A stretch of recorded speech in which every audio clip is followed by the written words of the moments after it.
Okay, scholars, today we're going to finish the story. We're going to begin where we left off yesterday in paragraph 91, and we're going to go all the way to the end. I hope you've had a good time reading this story. I know I have, and I'm excited to come to the end. So let us start. Too plain, Dihan asked. That's what you said last time. Do you think I could not judge a woman's beauty? Tiani said, taking a step towards him. Like Wehu, Dihan cringed. Give me enough cash to return and we'll drop them off at the next port. Then throwing Dihan a cold glance, she added, Perhaps we should have your wife help you bring them to shore. Please, I was shocked to hear my own voice. Don't send me back. Everyone looked at me in astonishment, and I could not blame them.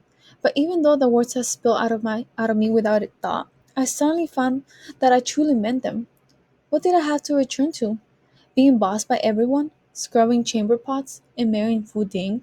I shuddered at the thought. But Tiani had already dismissed me. This is a pirate ship, not a nursery, she said. Then addressing the crew, she ordered, Bring up the rest of the loot. I bowed my head, surprised by the tears that filled my eyes. Bishi hissed a stream of insults at me, which, after years of practice, I easily ignored. Instead, after wiping my eyes, I found myself fascinated as the men threw the chests and packages from the sampans, in such a well-practiced rhythm that it seemed to match the movement of the waves. Okay, scholars, I just read from paragraph 91 to 96. You're gonna read the rest, but I want to point out good things here. First of all, this word at the bottom, sampans. Don't worry about it if you never heard it. This is the first time I've heard about this word. And basically, what sampans are small boats that pirates used to use when they will come to shore. So they will have the main ship in the middle of the ocean, and then they will have those little boats to get to shore. Okay, now that we cleared that, I also want to point out that you're going to continue annotating this with the same questions we've been practicing with. Okay, but in this case, we're also going to practice end notes. You're going to have a little bit more information on your paradeck. But first of all, we have good information on these paragraphs. Our main character, who is still Lindsay, what conflict is she coming up with? What is happening here? What is she doing?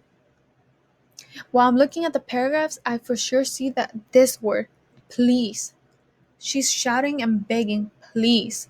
So I'm going to annotate that so I don't forget.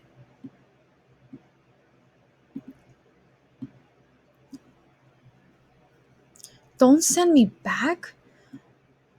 How strong are those words? So let's write a little comment.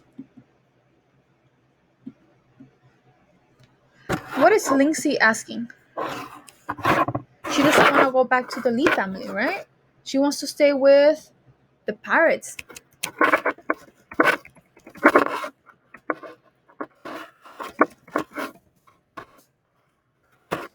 Major thing here. Good. Now we're going to put enter and it stays there.